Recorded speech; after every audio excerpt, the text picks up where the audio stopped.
Welcome to our channel.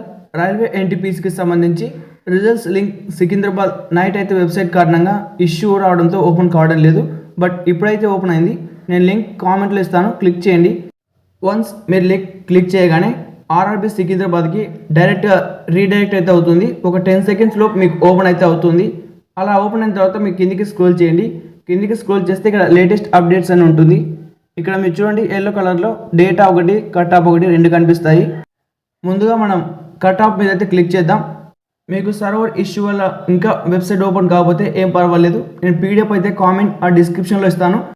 డైరెక్ట్గా మీరు కామెంట్లోనే download option మీద క్లిక్ చేయండి. మీకు డైరెక్ట్గా పీడిఎఫ్ అయితే డౌన్లోడ్ అవుతుంది.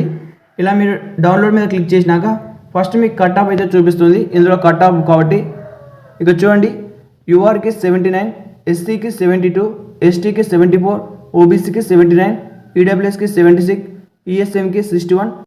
ఇంత ఎక్కువ కట్ ఆఫ్ ఇవ్వడానికి కారణం ఎగ్జామినేషన్కి మొత్తం 27 లక్షల మంది అయితే రాశారు. దానిలో క్వాలిఫై అయిన వాళ్ళు కేవలం 50,000 మంది. ఇంత కట్ ఆఫ్ ఇవ్వడం వల్లే ఇంత క్వాలిఫై తగ్గింది. ఇప్పుడు మళ్ళీ ఎల్లో కలర్లో డేటా అని కనిపిస్తుంది కదా, దాని మీద క్లిక్ చేయండి.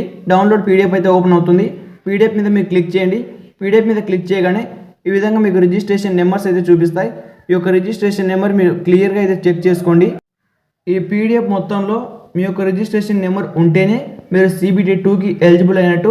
ఒకవేళ మీ యొక్క పీడిఎఫ్లో రిజిస్ట్రేషన్ నెంబర్ లేదనుకోండి, మీరు ఒక CBT 2కి ఎలిజిబుల్ కాదని అర్థం. ఈ లింక్ మీకు ఇంకా సర్వర్ ఇష్యూ వల్ల ఓపెన్ కాకపోతే నేను ఖచ్చితంగా కామెంట్లో ఇస్తాను. మీరు డైరెక్ట్ డౌన్లోడ్ మీద క్లిక్ చేసుకోండి. ఈ యొక్క పీడిఎఫ్ మీకు డౌన్లోడ్ అవుతుంది. ఈ యొక్క పీడిఎఫ్ డౌన్లోడ్ అయిన తర్వాత మీరు 1 by 1 నిదానంగా చెక్ చేసుకోండి మీ యొక్క రిజిస్ట్రేషన్ నెంబర్ ఎక్కడుందో. ఒకవేళ లేకపోతే మీరు ఖచ్చితంగా ఎలిజిబిలిటీ కానట్టే.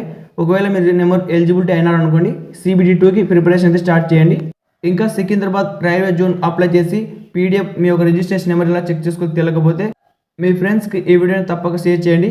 అలాగే స్కోర్ కార్డ్ మరికొన్ని గంటల్లోనే వస్తుంది. ఈ యొక్క సర్వర్ ఇష్యూ వల్ల స్కోర్ కార్డ్ ఒక్కటి రాలేదు. అంతలోపు మీరు ఈ పీడిఎఫ్ అయితే చెక్ చేసుకోండి. ఈ పీడిఎఫ్ చెక్ చేసుకునే లోపు నేను స్కోర్ కార్డ్ వీడియోని కూడా చేస్తాను.